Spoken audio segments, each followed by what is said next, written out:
Hello everyone. आज आप लोगों को कुछ दिखाना था। ये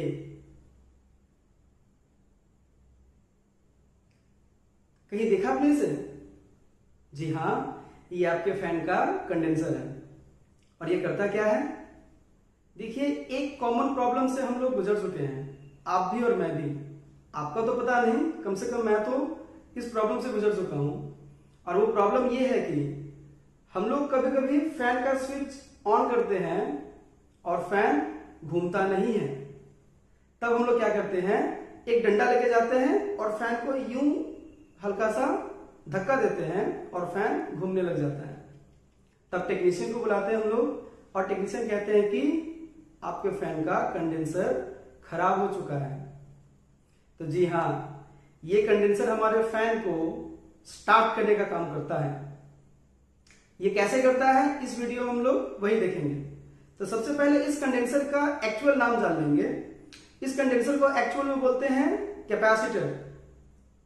इसके अलावा आप अपने घर के कुछ उपकरणों में कुछ जैसे टेलीविजन या आपका डेस्कटॉप, टेलीविजन में एलसीडी नहीं, एलसीडी या फिर एलईडी या फिर मोबाइल फोन्स, इन सब में आप नहीं देखेंगे। बाकी कुछ जो चीजें हैं जैसे पुराने जमाने के टीवी हैं, रेडियो हैं, डेस्कटॉप हैं, उसमें आप इन चीजों को भी देख पाइएगा, इसको और इसको।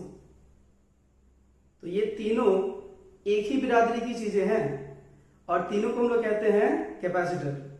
तो ये करते क्या है, हम लोग आज वही पढ़ने वाले हैं। तो अंत तक अगर आप बने रहेंगे तो आप इसका उत्तर जान लेंगे कि कंडेंसर एक्चुअली फैन में करता क्या है। तो बहुत इंटरेस्टिंग वीडियो है आज का। नमस्कार, मेरा नाम रवि साहू है और मैं आपका स्वागत करता हूं हमारे channel tutor for you learn to lead में। और इस वीडियो में हम लोग डिस्कस करेंगे फिजिक्स के इलेक्ट्रोस्टैटिक्स का एक और टॉपिक जो कि है कैपेसिटर। तो बहुत इंटरेस्टिंग वीडियो है आज का, आप अंत तक जरूर बने रहिए। तो कैपेसिटर किसे कहते हैं? देखिए, कैपेसिटर उसे कहते हैं जिसके अंदर कैपेसिटेंस होता है। यानी पहले हम लोग को जानना पड़ेगा इलेक्ट्रिक कैपेसिटेंस। तो हम लोग का पहला टॉपिक आज इलेक्ट्रिकल कैपेसिटेंस, फिर हम लोग इसके यूनिट्स को देखेंगे और फिर हम लोग निकालेंगे capacitance of a spherical conductors. और ये कुछ टॉपिक्स हैं, इनको आज हम लोग डिस्कस करेंगे। तो चलिए आते हैं हम लोग इलेक्ट्रिकल कैपेसिटेंस में। देखिए, सपोज कि ये बॉडी है यहां पे, ठीक, और ये पॉजिटिवली चार्ज है। अब यहां पे हमारा एक पॉइंट है जहां पे है एक यूनिट पॉजिटिव चार्ज। अब इस यूनिट पॉजिटिव चार्ज को अगर हम लोग को यहां तक लाना है तो ऐसे तो नहीं आ जाएगा, हम लोग को कुछ वर्क डन करना पड़ेगा। ओके, और उसी वर्क डन को हम लोग बोलते हैं पोटेंशियल। ये हम लोग पहले जान चुके हैं। तो उस यूनिट पॉजिटिव चार्ज को यहां से यहां तक ले जाने के लिए हम लोग को कुछ करना पड़ेगा, वर्क डन। और ये वर्क डन किस पे डिपेंड करेगा? ये वर्क डन डिपेंड करेगा इस पे, यानी कि जिस बॉडी के पास लेके जा रहे हैं उसके चार्ज पे। कैसे डिपेंड करेगा वो? देखिए, ये एक पॉजिटिव चार्ज है और यूनिट पॉजिटिव चार्ज है, यानी कि ये भी पॉजिटिव चार्ज है। तो ये इसको तो रिपेल करेगा ना। अब ये रिपेल कितने फोर्स के साथ करेगा? तो जितने भी फोर्स के साथ करे, अगर इसके पास ज्यादा चार्ज हुआ तो वो ज्यादा फोर्स के साथ करेगा, और अगर कम हुआ तो वो कम फोर्स के साथ करेगा। यानी बेसिकली ये कहना चाह रहा हूं कि इसके पास जितना ज्यादा चार्ज रहेगा, हम लोगों को इस यूनिट पॉजिटिव चार्ज को यहां से यहां तक लाने में उतना ही ज्यादा वर्क डन करना पड़ेगा। तो इसका मतलब ये हुआ कि ये जो पोटेंशियल है वो चार्ज के डायरेक्टली प्रोपोर्शनल होता है। तो चार्ज और पोटेंशियल डायरेक्टली प्रोपोर्शनल होते हैं। अच्छा, इसका ऑपोजिट भी हो सकता है। अगर ये नेगेटिवली चार्ज हुआ तो भी हम लोगों को यूनिट पॉजिटिव चार्ज को यहां से यहां तक लाने के लिए वर्क डन करना पड़ेगा। वो अलग बात है कि हमें कुछ नहीं करना पड़ेगा, ये नेगेटिव है तो अपने आप ही इसको ले आएगा खींच के। तो उस टाइम क्या होगा, वर्क डन ये बॉडी करेगा, यानी कि इससे पहले क्या हो रहा था, वर्क डन हम लोग कर रहे थे, लेकिन नेगेटिव वाले में क्या हो रहा है, वर्क डन ये खुद कर रहा है। उस वाले में क्या हो रहा था, हम लोग जब वर्क डन कर रहे थे तो एनर्जी इसके पास जा रहा था, अब क्या हो रहा है, वर्क डन ये खुद कर रहा है तो इसका एनर्जी लॉस होगा। समझ गए आप, क्योंकि इस बार सिस्टम खुद वर्क डन कर रहा है तो वर्क डन करने में अपना वो एनर्जी लूज कर रहा है। खैर जो भी हो, एनर्जी ज्यादा होगा कम होगा, वो पॉजिटिव होगा या नेगेटिव होगा, वो बात की बात है।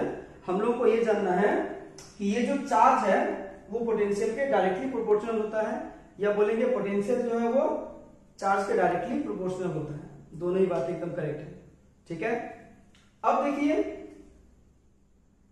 अगर इसको हटा के हम लोग इक्वल वाला साइन लेके आते हैं तो हम लोग को एक कांस्टेंट रखना पड़ेगा, उस कांस्टेंट को मान लेते हैं C।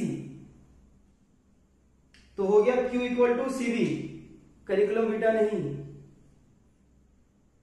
CV मतलब पोटेंशियल, और C मतलब, आता हूं पहले बता दूं C क्या है, यहां पर प्रोपोर्शनैलिटी कांस्टेंट। यहां से C इक्वल टू क्या मिलेगा हमें, Q by V। Now this C is called capacitance. ये C क्या है, ये C है हमारा इलेक्ट्रिकल कैपेसिटेंस। तो इसकी डेफिनेशन क्या होगी, चलिए एक्सप्रेशन में आते हैं। C equal to Q by V, ठीक है। अगर V इक्वल टू 1 हुआ यानी कि यूनिट हुआ तो हम लोग को मिलेगा C इक्वल टू Q, यानी कि कैपेसिटेंस बेसिकली किसको बोलते हैं, चार्ज को। कौन से चार्ज को, उस चार्ज को जिसकी जरूरत पड़ती है हमें यूनिट पोटेंशियल रेज करने के लिए। मतलब देखिए, जब भी हम लोग किसी को चार्ज देंगे तो उसका पोटेंशियल रेज होगा, बढ़ेगा। अगर किसी का हम लोग चार्ज बढ़ा देते हैं तो पोटेंशियल भी क्या होगा, इंक्रीज करेगा। तो किसी बॉडी को अगर हम कुछ चार्ज दिए और उसका जो पोटेंशियल है वो यूनिट तक बढ़ गया है, मतलब 1 वोल्ट बढ़ गया है, तो हम लोग बोलेंगे कि ये इसका कैपेसिटेंस है। तो कैपेसिटेंस बोलते हैं उस चार्ज को जिसकी जरूरत पड़ती है किसी बॉडी के पोटेंशियल को 1 यूनिट तक इंक्रीज करने के लिए। अगर आपको ये ज्यादा डेफिनेशन टफ लग रहा है तो ये भी कह सकते हो कि electrical capacitance is the ratio of the charge to the potential. Okay, तो चलिए, ये था हमारा इलेक्ट्रिकल कैपेसिटेंस। इसकी यूनिट क्या है, फिर से आते हैं, C इक्वल टू क्या है, Q बाई V। इसकी यूनिट होती है फैराड। ऐसा सिस्टम इसकी यूनिट है फैराड। ये जो फैराड है ना, ये बहुत बड़ा अमाउंट होता है, ठीक है। 1 फैराड का डेफिनेशन होगा किसी सिस्टम का यूनिट, किसी सिस्टम का पोटेंशियल 1 वोल्ट तक इंक्रीज करने के लिए अगर हम लोगों को 1 कूलम ऑफ चार्ज की जरूरत पड़े तो उस सिस्टम के कैपेसिटेंस को बोलेंगे 1 फैराड। तो 1 कूलम ऑफ चार्ज बहुत बड़ा अमाउंट होता है, इसलिए जो ये फैराड है ये एक बड़ी यूनिट है। तो हम लोग जो नॉर्मली जो यूज करते हैं जो कैपेसिटर्स, उसका रेंज कुछ इस तरह होता है, milli farad, micro farad, pico farad, ठीक है। तो ये इसके प्रैक्टिकल यूनिट्स हैं। आप लोगों को तो मिनी, माइक्रो एंड पिको का मतलब पता होगा। Milli means 10 to the power -3, pico means 10 to the power -6, और sorry micro means 10 to the power -6, pico का मतलब 10 to the power -12, nano farad भी होता है 10 टू द पावर -9। ओके, चलिए, सो बेसिकली हम लोग जाने हैं कि कैपेसिटेंस का मतलब हो गया कि किसी भी सिस्टम का अगर पोटेंशियल इंक्रीज करना हो 1 यूनिट तक तो जो चार्ज हम लोग को लगेगा उस चार्ज को बोलेंगे कैपेसिटेंस। अब आइए देखते हैं अगले टॉपिक पे, capacitance of a spherical conductor. ये एक स्फेरिकल कंडक्टर है, सेंटर O है, ये चार्ज है, यूनिट हम लोग इसके यहाँ पे पॉजिटिव चार्ज ही ले रहे हैं, और इसका जो चार्ज है वो कंसंट्रेटेड है यहां। ओके, अब यहां से सरफेस का जो डिस्टेंस है वो कितना है, वो मान लेते हैं r, मतलब इस स्फीयर का जो रेडियस है वो r है। तो यहां से हम लोगों को क्या मिलेगा, पोटेंशियल इक्वल टू मिलेगा हम लोगों को 1/4 pi epsilon naught into Q by R. ये सब कहां से लिख रहा हूं मैं, आपको ये सारी चीजें पता होनी चाहिए। अगर नहीं पता है तो मैंने वीडियोस बनाए हैं, आप प्लेलिस्ट में जाइए देख लीजिए, या फिर आप जाकर यूट्यूब पे सर्च करिए electric potential tutor for you learn to live, तो आपको ये मिल जाएगा।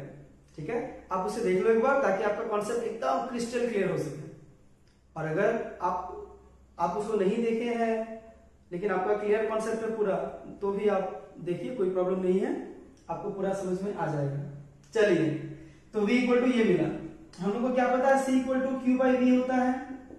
अब इसके वैल्यू को पुट करते हैं तो मिलेगा हमको 1/4 pi epsilon naught into Q by R. ये क्यू हो गया कैंसिल, डिनोमिनेटर उठ के नोमिनेटर में आ जाएगा। तो c इक्वल टू क्या मिलेगा, ये मिलेगा 4 पाई एप्सिलॉन नॉट आर। तो एक स्फेरिकल कंडक्टर का कैपेसिटेंस कितना होता है, इतना। इस एक्सप्रेशन से वो क्या पता चलता है, इस एक्सप्रेशन से वो ये पता चलता है, देखिए ये सब क्या है, ये सब कांस्टेंट क्वांटिटीज हैं, 4 पाई एप्सिलॉन नॉट। तो हम लोग यहां से कह सकते हैं ना, c is directly proportional to r, मतलब किसी स्फीयर का जो रेडियस होगा जितना बड़ा रहेगा, जितना ज्यादा रहेगा, वो उसका कैपेसिटेंस उतना ही ज्यादा होगा, उसका कैपेसिटेंस उतना ही ज्यादा मिलेगा हम लोगों को। यानी कि जितना बड़ा स्फेरिकल कंडक्टर लेंगे उतना ज्यादा उसका कैपेसिटेंस होगा। अर्थ भी ऑलमोस्ट एक स्फीयर ही है, ऑलमोस्ट एक स्फीयर है। अर्थ का भी कैपेसिटेंस होगा, बिल्कुल है, ये 711 माइक्रोफैराड ये होता है अर्थ का कैपेसिटेंस। अब कैपेसिटेंस कितने टाइप का मिलता है हम लोगों को, टाइप का नहीं कह सकते हैं, कितने कौन कौन से शेप में मिलता है। तो ये हम लोगों को पैरेलल प्लेट कैपेसिटेंस भी मिलता है, पैरेलल प्लेट्स जिसमें दो प्लेट्स होते हैं एक दूसरे के पैरेलल, तो पैरेलल प्लेट्स कैपेसिटेंस मिलते हैं। हम लोगों को मिलता है स्फेरिकल कैपेसिटेंस, और हम लोगों को मिलता है सिलिंड्रिकल कैपेसिटेंस।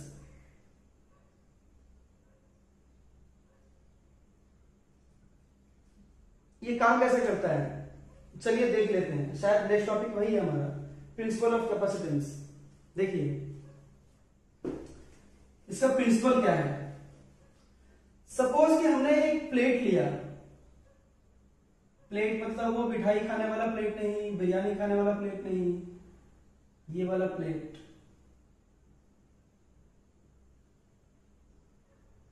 ये हमने दो प्लेट्स को पैरेलल रख दिया है, और हम लोग किसी तरह एक प्लेट को पॉजिटिव चार्ज प्रोवाइड कर देंगे।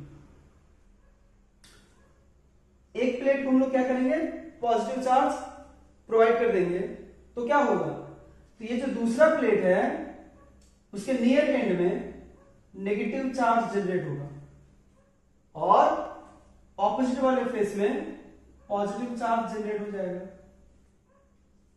ओके, अब अगर इसको हम लोग अर्थिंग कर दें तो क्या होगा, ये पॉजिटिव चार्ज इसके अंदर आ जाएगा, और ये कुछ ऐसा हो जाएगा।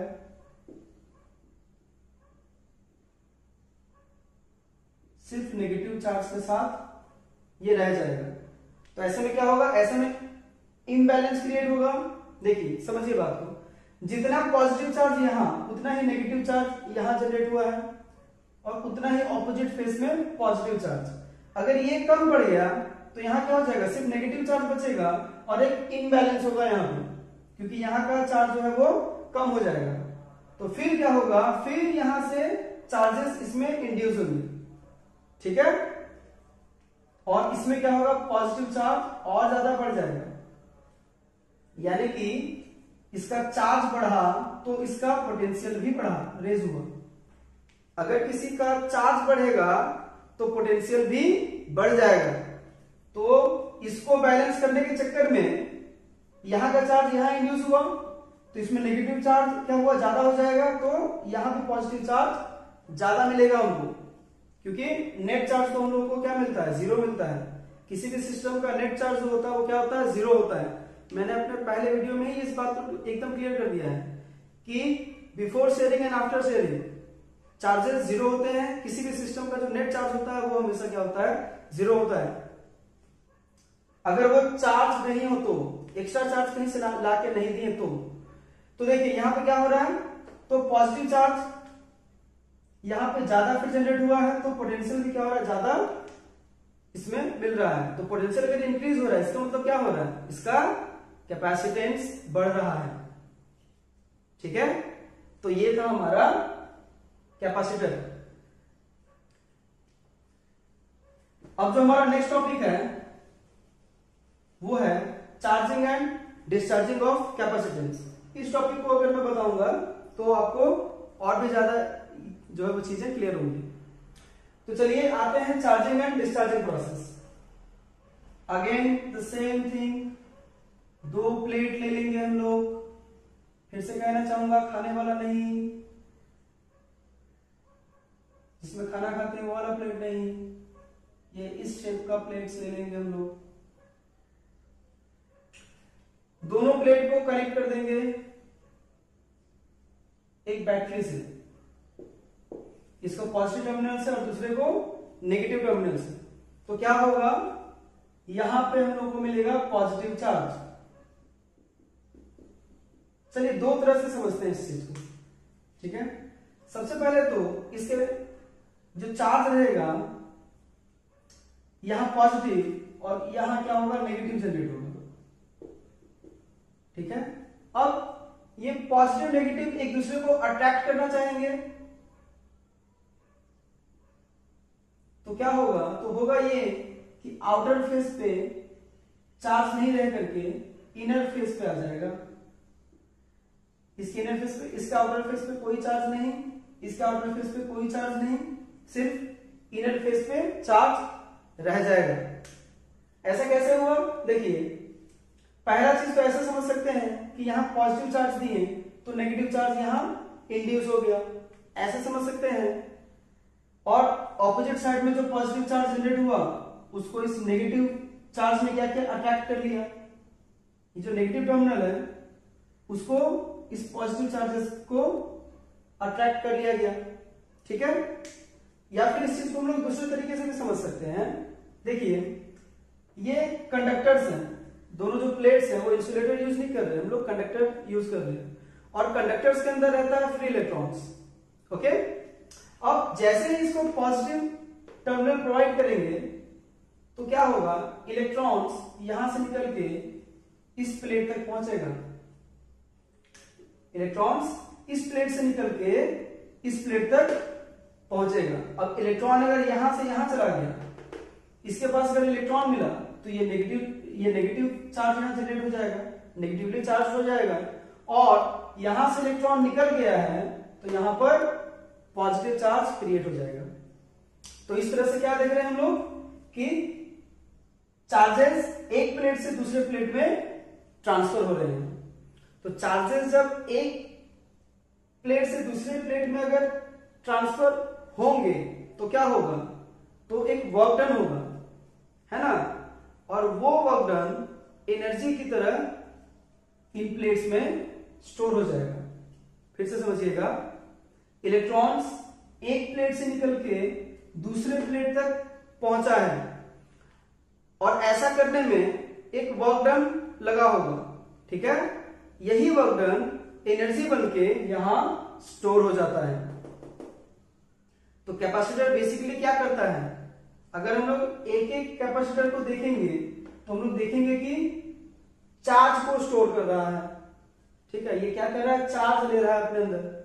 ठीक, लेकिन अगर इस पूरे सिस्टम को देखेंगे, इस पूरे सिस्टम को देखेंगे तो हमें क्या मिलेगा, इस पूरे सिस्टम को अगर हम लोग देखेंगे तो देखिए जितना चार्ज यहां जनरेट हुआ पॉजिटिव, उतना ही नेगेटिव चार्ज यहां पे जनरेट हुआ है। तो टोटल चार्ज हम लोग को यहां पर 0 ही मिलेगा, जितना पहले था उतना ही, नेट चार्ज उतना ही रहेगा। बट एक चीज है जो पहले की तरह नहीं रहेगा, वो है एनर्जी। यहां से यहां तक चार्ज को जाने में जो एनर्जी लगा है वो यहां पर वो स्टोर हो जाएगा। सो बेसिकली ये क्वेश्चन बहुत ज्यादा पूछा जाता है कि कैपेसिटर क्या स्टोर करता है, चार्ज या एनर्जी। आंसर होगा एनर्जी स्टोर करता है, चार्ज नहीं, क्योंकि net charge of a capacitor is always 0। ठीक है, नेट चार्ज हमेशा 0 रहता है, कैपेसिटर सिर्फ एनर्जी को स्टोर करता है। तो एक टाइम ऐसा आएगा जब दोनों इक्वल हो जाएगा, जितना पॉजिटिव चार्ज उतना ही यहां पर नेगेटिव चार्ज। ठीक है, और ये स्टॉप कब होगा, ये प्रोसेस स्टॉप तब होगा जब इन दोनों के बीच का पोटेंशियल बैटरी के पोटेंशियल के बराबर हो जाएगा। बैटरी का जितना पोटेंशियल है उतना पोटेंशियल डिफरेंस जब इन दोनों के बीच क्रिएट हो जाएगा तो क्या होगा, ये प्रोसेस रुक जाएगा। तो इस पूरे प्रोसेस को हम लोग बोलते हैं charging of a capacitor. Charging of a capacitor किए क्या है, दो प्लेट्स को में एक बैटरी कनेक्ट कर दिए हैं, एक को पॉजिटिव टर्मिनल से दूसरे को नेगेटिव टर्मिनल से। हुआ क्या है, पॉजिटिव टर्मिनल से चार्ज निकल के नेगेटिव टर्मिनल तक पहुंचा है, और ये प्रोसेस तब तक चला है जब तक कि इन दोनों प्लेट्स के बीच का पोटेंशियल डिफरेंस बैटरी के पोटेंशियल डिफरेंस के बराबर ना हो जाए। अब बराबर हो गया तो ये चार्जिंग का प्रोसेस स्टॉप हो जाएगा। अब क्या करेंगे, फिर अगर हम लोग इस प्लेट को किसी एक्सटर्नल सर्किट से कनेक्ट कर देंगे, एक एक्सटर्नल सर्किट से क्या करेंगे, अगर हम लोग कनेक्ट कर देंगे तो क्या होगा, तो हम लोग देखेंगे कि इलेक्ट्रॉन्स इस नेगेटिव वाले से निकल के पॉजिटिव वाले प्लेट में फ्लो करना स्टार्ट कर देगा। इलेक्ट्रॉन्स क्या करेंगे, इस नेगेटिव वाले प्लेट से निकलेंगे और पॉजिटिव वाले प्लेट में जाना स्टार्ट कर देंगे, और ये तब तक जाते रहेंगे जब तक कि दोनों न्यूट्रल ना हो जाए। तो उसके बाद क्या मिलेगा हम लोगों को, और ऐसा करते वक्त वो क्या करेंगे, ऐसा करते वक्त वो करेंगे एनर्जी डिसिपेट या एनर्जी रिलीज, तब वो एनर्जी रिलीज करेंगे। इस प्रोसेस को बोलते हैं डिस्चार्जिंग ऑफ कैपेसिटर। पहले चार्ज हुआ, अब क्या हुआ, इलेक्ट्रॉन्स फिर जहां था वहीं पहुंच जा रहा है वापस, और फिर लास्ट में जब ये पूरा का पूरा पहुंच जाएगा तो ये प्रोसेस रुक जाएगा, और उसको हम लोग बोलेंगे डिस्चार्जिंग ऑफ कैपेसिटर। जब यहां से यहां जा रहा है तो डिस्चार्जिंग। ठीक है, तो उम्मीद करता हूं कि चार्जिंग और डिस्चार्जिंग आप समझ गए होंगे। चलते हैं अगले टॉपिक में, capacitance of a parallel plate capacitor. चलिए, पैरेलल प्लेट कैपेसिटर तो यहां पे हम लोग को मिल ही गया है। इसको हम लोग दो तरीके से फाइंड आउट करेंगे। वीडियो देखते रहिए, समझ में आ जाएगा कौन कौन से दो मेथड्स हैं जिसको मैं यूज करने वाला हूं आज।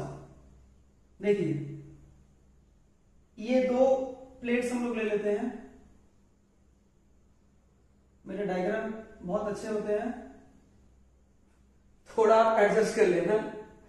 ओके, तो पैरेलल प्लेट कैपेसिटर्स हमने ले लिया,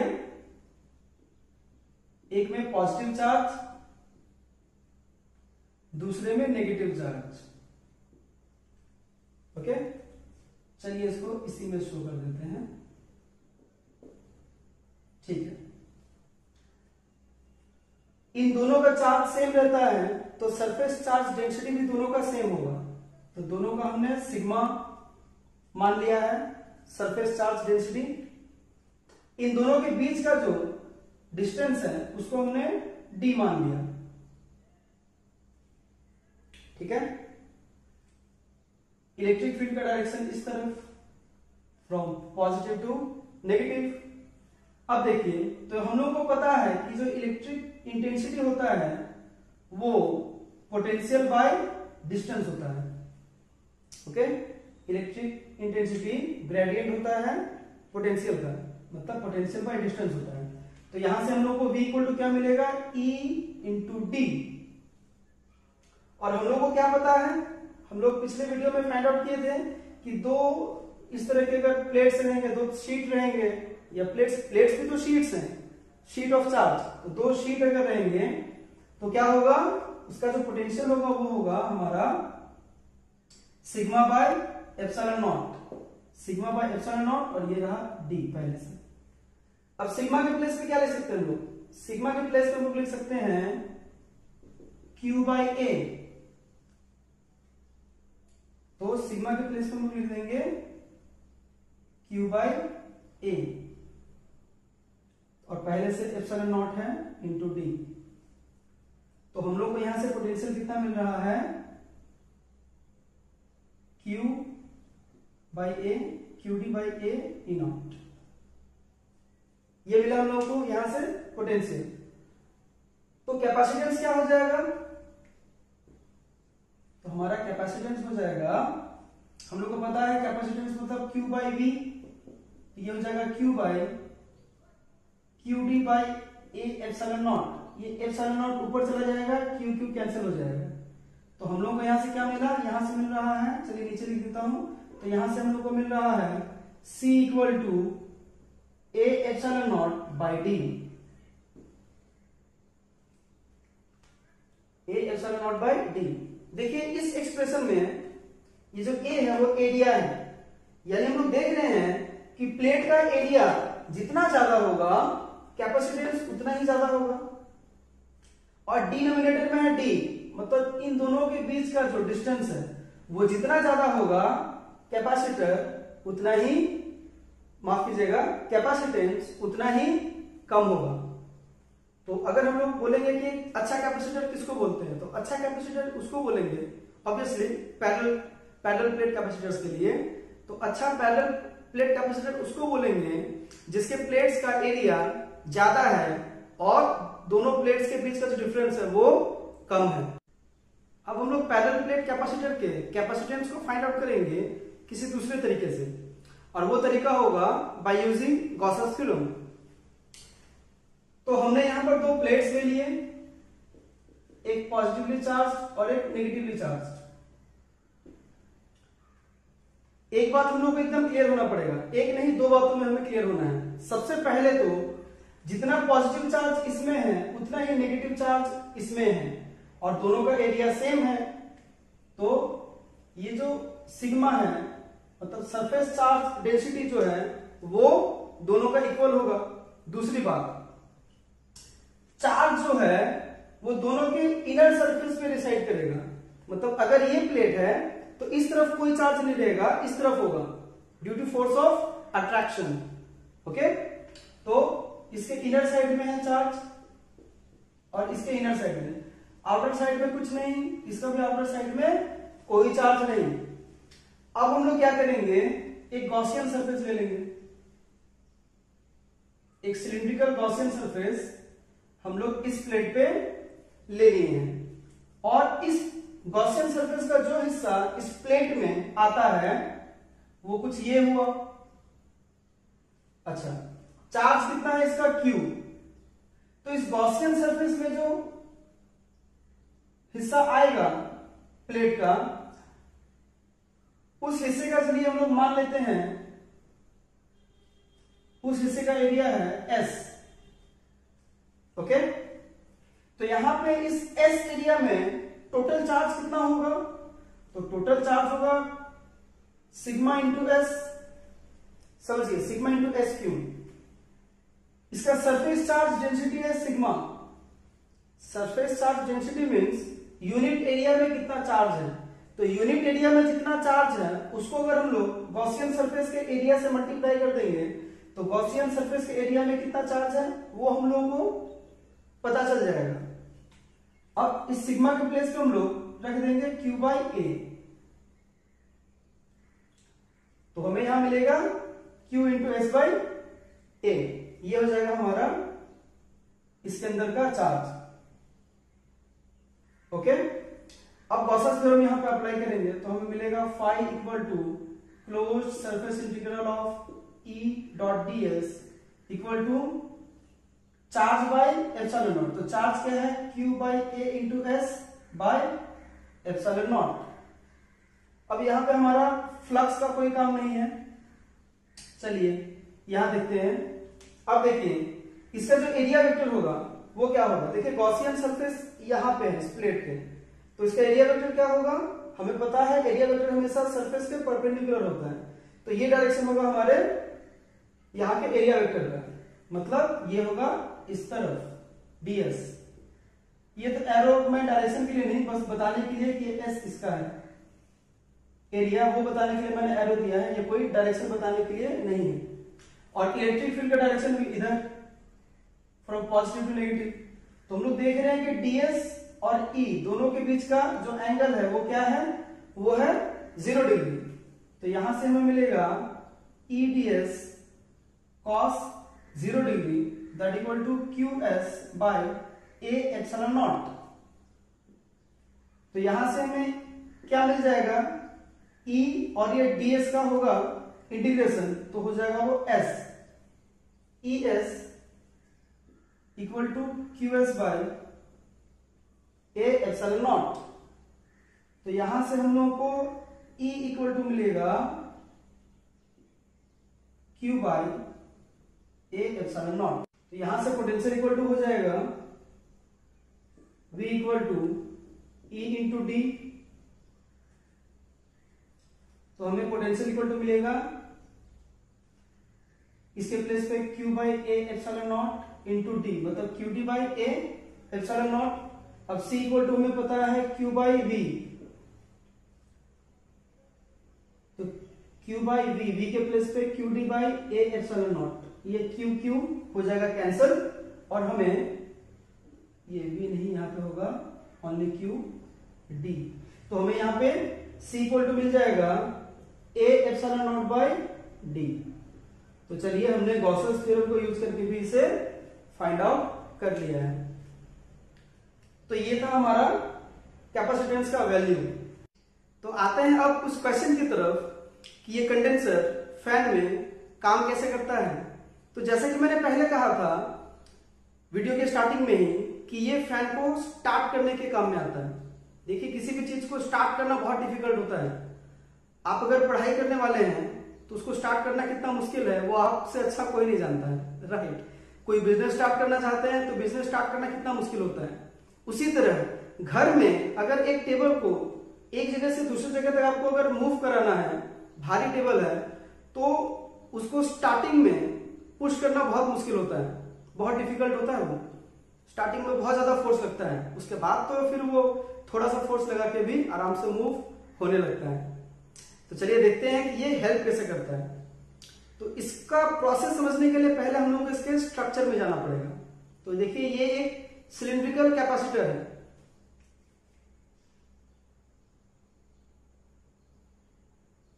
और एक सिलिंड्रिकल कैपेसिटर का कुछ ऐसा होता है हुलिया। एक सिलेंडर के अंदर दूसरा सिलेंडर होता है। ये जो दो वायर देख रहे हैं आप, एक वायर कनेक्टेड है इससे और दूसरा वायर कनेक्टेड है अंदर वाले सिलेंडर से। होता क्या है, जैसे लोग स्विच ऑन करते हैं तो पहले ये कैपेसिटर चार्ज होता है, ठीक है, तुरंत चार्ज होकर के ये डिस्चार्ज होना स्टार्ट होता है। और मैंने कहा था आज कि जब चार्ज होता है तो एनर्जी को क्या करता है, गेन करता है, और जब ये कैपेसिटर डिस्चार्ज होता है तो एनर्जी रिलीज करता है। तो जब ये एनर्जी रिलीज करता है तो यही एनर्जी हेल्प करता है फैन को स्टार्ट होने में। किसी भी चीज को घूमने के लिए चाहिए होता है टॉर्क, ठीक है। हम लोग जो फोर्स लगाते हैं किसी भी चीज को घुमाने के लिए उसको बोलते हैं टॉर्क, ठीक है। और ऐसा कोई टॉर्क अप्लाई करने के लिए हम लोग को तो एनर्जी चाहिए, और ये एनर्जी हम लोग को कहां से मिल जा रहा है, वो मिल जा रहा है इस कैपेसिटर के थ्रू। जब ये डिस्चार्ज हो रहा है तो एनर्जी रिलीज कर रहा है, और इस एनर्जी का यूज फैन में होता है टॉर्क अप्लाई करने में, और इस तरह से फैन स्टार्ट होता है। तो फैन को चाहिए होता है ज्यादा एनर्जी स्टार्ट होने के लिए, वो ये कंडेंसर प्रोवाइड करता है। अगर ये कंडेंसर ना हो तो वो एनर्जी उसे नहीं मिल पाता है, और फिर हमें डंडा मार के उसे फिर स्टार्ट कराना पड़ता है। तो उम्मीद करता हूं कि ये टॉपिक आपको समझ में आया है। तो आज हम लोग क्या क्या जाने हैं, आज हम लोग जाने हैं इलेक्ट्रिकल कैपेसिटेंस के बारे में, उसका यूनिट, फिर एक स्फेरिकल कंडक्टर का कितना कैपेसिटेंस होता है वो, अर्थ का कैपेसिटेंस भी जान गए, कैपेसिटेंस कैसे जो है वो जनरेट होता है वो भी हम लोग देखे हैं, चार्जिंग और डिस्चार्जिंग प्रोसेस भी हम लोग देख लिए हैं, और पैरेलल प्लेट कैपेसिटर का जो कैपेसिटेंस है उसका भी वैल्यू हम लोग फाइंड आउट किए हैं। एक बात बस मैं ऐड करना चाहूंगा, यहाँ एप्सिलॉन नॉट है, मतलब ये जो पैरेलल प्लेट है इन दोनों के बीच में हम लोग मान के चल रहे हैं कि एयर है, ये एयर वाले मीडियम में रखा गया है। अगर वो किसी मीडियम में रखा जाए या उन दोनों प्लेट के बीच अगर कोई मीडियम अगर हम लोग ऐड कर दें, दो प्लेट्स हैं इन दोनों के बीच अगर कोई मीडियम हम लोग ऐड कर दें तो क्या होगा, तो होगा कुछ नहीं, एक चीज खाली ऐड हो जाएगा इसमें, C इक्वल टू हो जाएगा A epsilon R epsilon nought by D। तो उम्मीद करता हूं कि आज का वीडियो आपको बहुत इंटरेस्टिंग लगा होगा, आपको बहुत कुछ सीखने को मिला होगा और सारे डाउट्स आपके क्लियर हो गए होंगे रिगार्डिंग कैपेसिटर।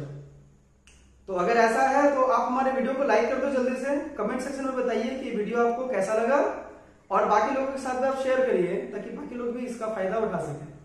और अगर कोई भी डाउट मन में रह गया है तो आप उसे कमेंट सेक्शन में जरूर बताएं। और ज्यादा हेल्प चाहिए तो ये हमारा व्हाट्सएप नंबर है, आप इस पे कांटेक्ट करिए। आपने सब्सक्राइब नहीं किया है चैनल को तो प्लीज मेरी गुजारिश है आप कर दो, बहुत ज्यादा मेहनत करते हैं हम लोग आप तक ये वीडियो को पहुंचाने के लिए, तो सब्सक्राइब आप कर दो। चैनल के नाम के पास रेड कलर का सब्सक्राइब बटन होगा, आप उसको क्लिक करो, पास में बेल आइकन दबाओ, उसके बाद ऑल का ऑप्शन आप सेलेक्ट करो। होगा क्या, चैनल सब्सक्राइब हो जाएगा, जितने भी ऐसे वीडियोस मैं बनाऊंगा आप तक बिना देरी के पहुंचते रहेंगे, आपका ज्ञान बढ़ता रहेगा और जो हमारा एम है आपके ज्ञान को बढ़ाने का वो भी पूरा होता रहेगा। तो इस वीडियो को आपने अंत तक देखा, इसके लिए बहुत बहुत धन्यवाद। मिलता हूं आपसे किसी अगले वीडियो में, तब तक के लिए नमस्कार।